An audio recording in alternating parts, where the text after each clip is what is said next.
Hello everybody, this is Dr. Mark DuPéré, plastic surgeon, Visage Clinic here in Toronto, beautiful Canada. I want to thank my patient first for agreeing to this filming. This is lipedema surgery, lower legs in Toronto. Lipedema, you can see this has been done already. I just completed this leg. This one has not been done. Lipedema is an excessive amount of different fatty tissue, most commonly in the lower legs, but that can progress into the arms as well. This lady is very fit. She's very athletic. She's been trying to lose that so-called weight in her legs for many years, but lipedema is unfortunately a genetic condition. It's often in the family history. The mother, the grandmother, the aunts have similar leg appearance, and slowly over time it becomes larger and larger. But what I look for in my patient, and again, this lady was met first virtually, it was hard to see on pictures that she had such an excessive amount of fat in the lower legs. But when you look at her now here, this is not done. She's got this tubular looking leg as opposed to having muscle belly and a definition with the tendon. So in our lower legs, the first half is mostly muscles. The lower half is mostly bone and tendon. So usually we see, if you look here on this side, she's thin and narrow. We see all her bony prominence. You see the Achilles tendon nicely. You see where the belly of the muscles are and versus this thinner part here. If you go home and feel your skin at the ankle, it's almost paper thin. Whereas patients with lipedema, it's thick. And this is usually done with palpation, as you can see here. Visually, it's not always that obvious, especially in mild lipedema situation like her.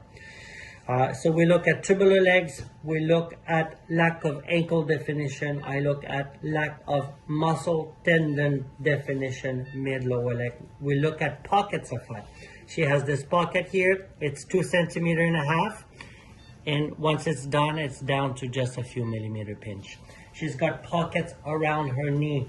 She's got a tiny bit of a step deformity in front of the tibia, which is also seen with lipedema. Lipedema comes sometimes with pain, especially in stage 2 and 3. She can have also varicosities.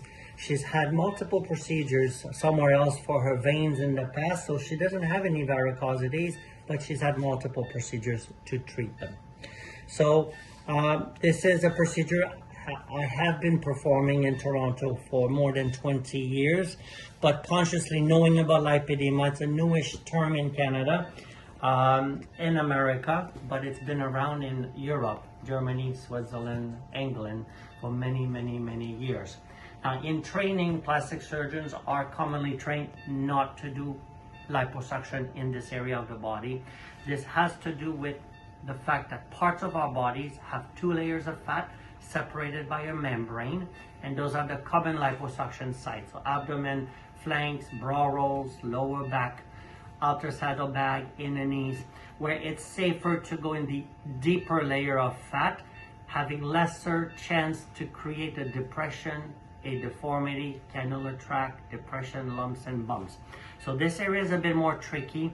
So when I do this, I start with the lower legs.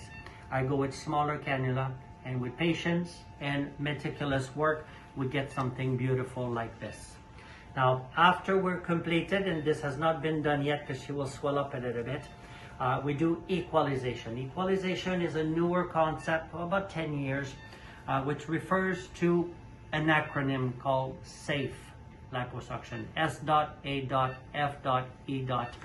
In the E of SAFE, it refers to equalization. Equalization means that when I'm completed with the liposuction, I remove the suction and I continue with a slightly dilated tip, and I will go back into the surgical site. And I do this on all patients with liposuction, but it's even more crucial for lipedema, where we will continue to break some fat cells and we will leave them in, and they will settle in an area of perhaps a slight depression or cannula tract. We call it equalization. I also prolong or continue the equalization process with lymphatic drainage post-op and deep body massages for the first month post-surgery. I feel it's very important to do that, especially in lipedema surgery. She will wear a compression garment for 4 to 6 weeks. We offer 2 at the clinic, so there's always one they can clean, let dry, and wear the other one. Ambulation is important because we cannot use our pumps here to prevent clots. So I do give them an anticoagulation for the surgical day, and then ambulation is encouraged. Lipedema surgery has been in my practice for many, many years here in Toronto, and people from all over Canada fly to Toronto to get this done at Visage Clinic. I thank you for watching. I thank my lovely lady for agreeing to this video. Have a lovely day.